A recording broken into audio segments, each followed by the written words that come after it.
Demain, les marées noires pourraient être nettoyées, les mers et cours d'eau dépollués avec infiniment plus de facilité qu'aujourd'hui. Cela pourrait être possible grâce à un nouveau type de filtre qui fait la différence entre deux liquides et récolte ainsi les hydrocarbures déversés dans la mer. Le professeur Francesco Stellacci a mis au point un système qui va peut-être aider à lutter contre un des problèmes écologiques des plus dramatiques.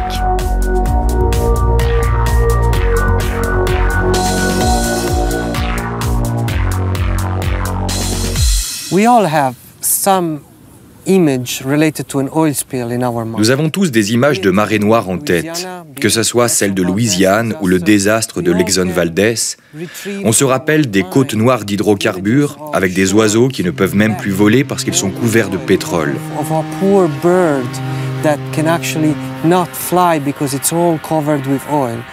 En me remémorant ces images, je me suis demandé quel était vraiment le problème.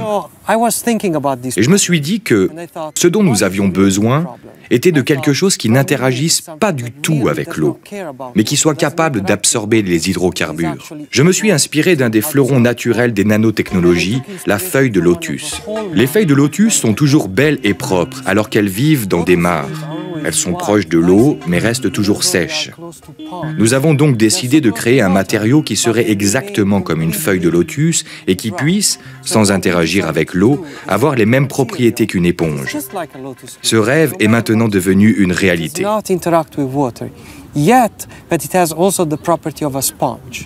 And so now this dream has become reality.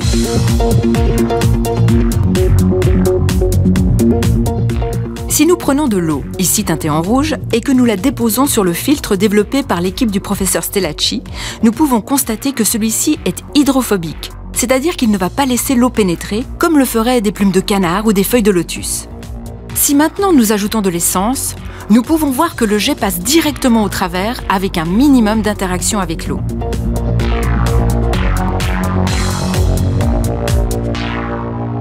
Nous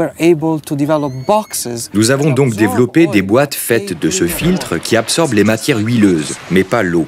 Et nous pensons que nous pourrons bientôt les déployer dans des océans, des rivières ou des lacs pollués afin d'absorber toutes les saletés. Grâce aux recherches du professeur Stellacci et de son équipe, la lutte contre les marées noires pourrait connaître une efficacité décuplée pour le plus grand bien des mers et de la faune maritime.